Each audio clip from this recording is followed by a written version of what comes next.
Waalaikumsalam warahmatullahi wabarakatuh. Baik, di sini kami dari kelompok 9 ingin mempresentasikan hasil diskusi kami.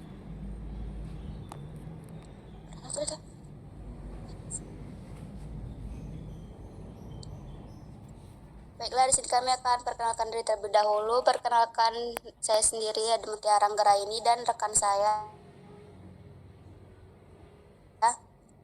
Perkenalkan, saya Jitu.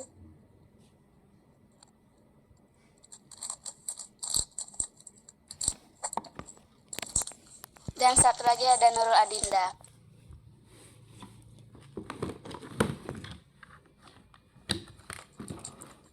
Yang pertama itu ada contoh jenis animasi. Di sini ada beberapa contoh jenis yang kami paparkan. Yang pertama itu ada animasi tradisional, yaitu adalah teknik animasi yang menggunakan gambar tangan untuk setiap frame. Teknik ini juga disebut sebagai animasi cel animasi, lukisan tangan atau cel animation. Contohnya itu ada di film Snow White, Aladdin, SpongeBob, Dora dan Explorer, Pinocchio, Animal Farm, dan Akira. Selanjutnya ada animasi CGI, adalah animasi yang dibuat dengan menggunakan perangkat lunak komputer. CGI merupakan singkatan dari Computer Generated Imagery. Ciri-ciri animasi CGI itu yang pertama dapat berupa gambar diam atau statis atau bergerak atau dinamis. Yang kedua dapat berupa gambar 2D atau 3D. Yang ketiga dapat digunakan untuk membuat efek visual atau VFX. Selanjutnya dapat digunakan untuk menciptakan karakter, lingkungan, dan efek rumit. Yang terakhir dapat digunakan untuk membuat adegan film tampak lebih nyata dan dramatis.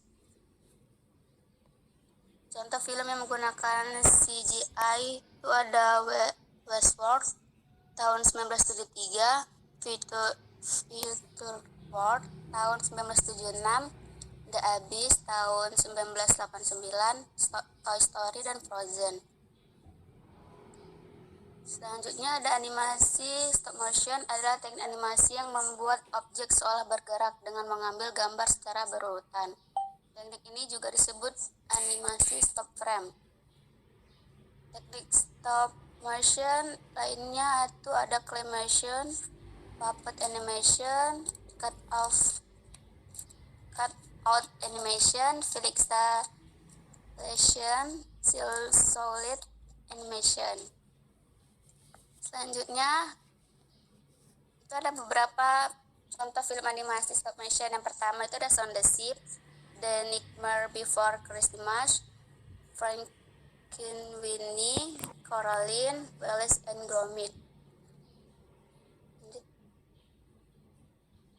Nah, selanjutnya itu ada prinsip inti animasi yang akan dibahas oleh Juni dan Nurul. Yang pertama itu akan dipaparkan oleh Juni. Persilahkan.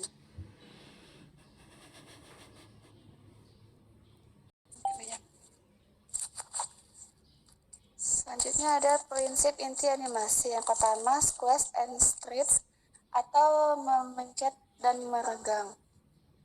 Itu adalah membesarkan volume suatu objek selama gerakan untuk menambah bobot dan dinamis. Bayangkan bola yang mantul memencet saat menyentuh tanah dan merenggang saat naik.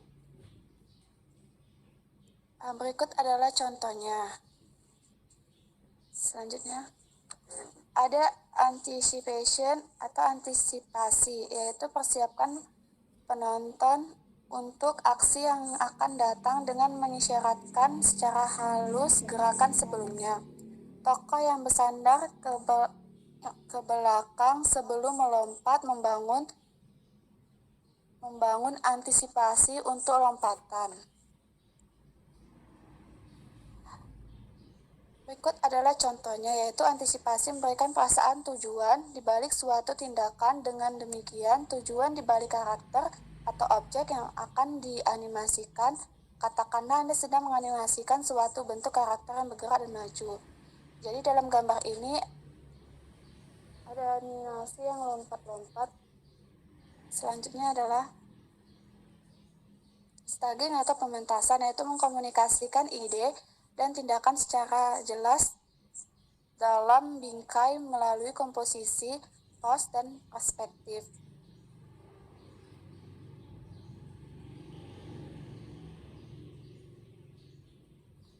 Contohnya adalah acting.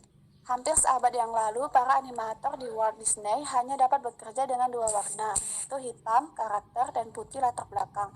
Oleh karena itu, mereka berusaha keras untuk menggambar pose dan aksi karakter dengan cara yang mudah dipahami orang. Berikut adalah gambarnya. Selanjutnya adalah contoh strike ahead dan post purpose animation. Gambar tersebut memindahkan aksi dari satu bingkai utama ke bingkai utama lainnya. Semakin banyak gambar di antara bingkai utama, semakin lambat aksi akan muncul ini. Karena semakin banyak gambar, berarti semakin banyak waktu untuk menyelesaikan aksi yang sama. Berikut adalah gambarnya. Jadi ada di gambar ke-1, ke-2, ke-3, dan seterusnya. Memiliki beberapa aksi. Selanjutnya saya serahkan kepada moderator.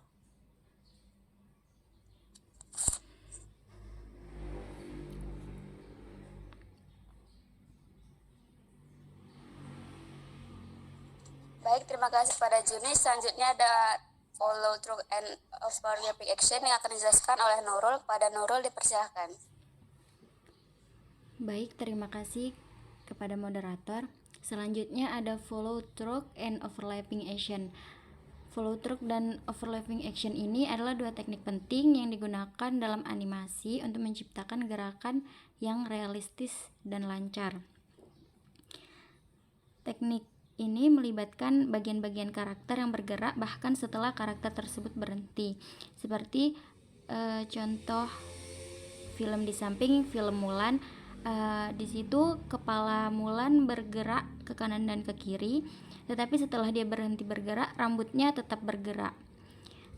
Selanjutnya ada slow in and slow out. Ini adalah prinsip animasi yang mengatur gerakan objek untuk dipercepat dan diperlambat secara bertahap. Prinsip ini membuat gerakan animasi menjadi lebih hidup dan realistis.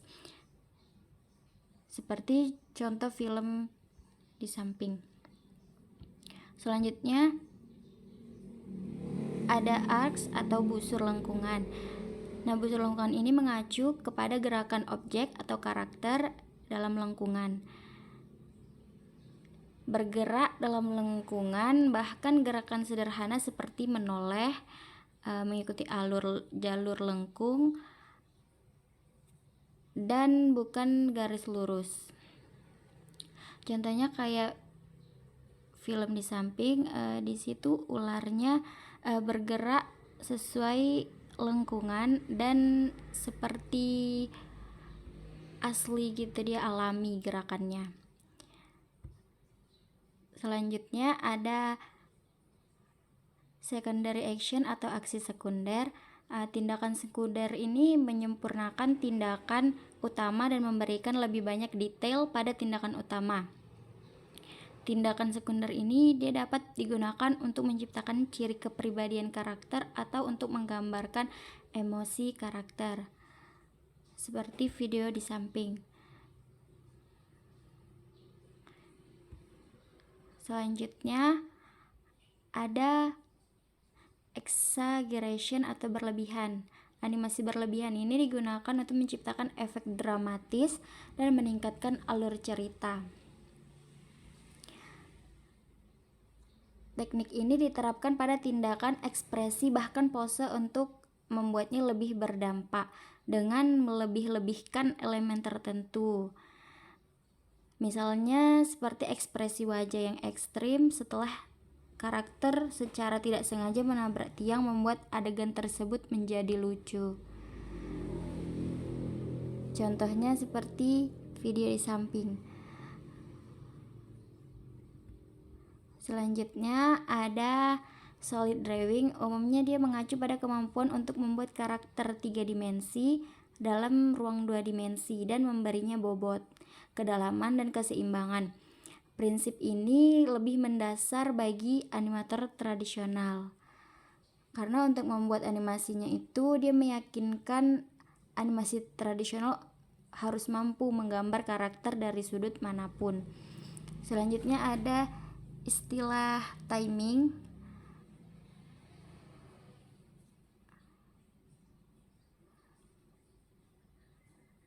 Nah, istilah timing ini dia mengacu pada kecepatan adegan yang ditentukan oleh jumlah bingkai yang digunakan. Nah, jika lebih banyak bingkai yang digunakan, maka adegan akan tampak lebih lambat. Kemudian kalau bingkainya lebih sedikit, maka adegannya itu tampak lebih cepat. Contohnya seperti video di samping. Kemudian ada video animasi interpolation. Nah, video animasi ini dia menggunakan proses interpolasi untuk membuat bingkai-bingkai perantara. Interpolasi ini dilakukan secara antara bingkai utama yang sudah ada. Contohnya kayak video di samping, di situ ada iklan Coca-Cola. Pada awalnya Coca-Colanya itu, botol Coca-Colanya itu kan gelinding gitu dari tanah gitu kan. Kemudian di frame yang keduanya atau bingkai keduanya, tiba-tiba botol Coca-Colanya itu sudah ada di mesin minuman. Selanjutnya ada keyframe animation. Animasi keyframe adalah teknik di mana animator menentukan pose atau frame utama dalam sebuah aksi dan perangkat lunak animasi secara otomatis untuk mengisi frame di antara pose-pose utama tersebut untuk menciptakan gerakan yang halus. Contohnya kayak film Barbie di samping. Baik, terima kasih. Saya kembalikan kepada moderator. Ya baik, terima kasih pada Nurul. Sekian presentasi dari kami. Jika ada yang ingin bertanya, dipersilakan.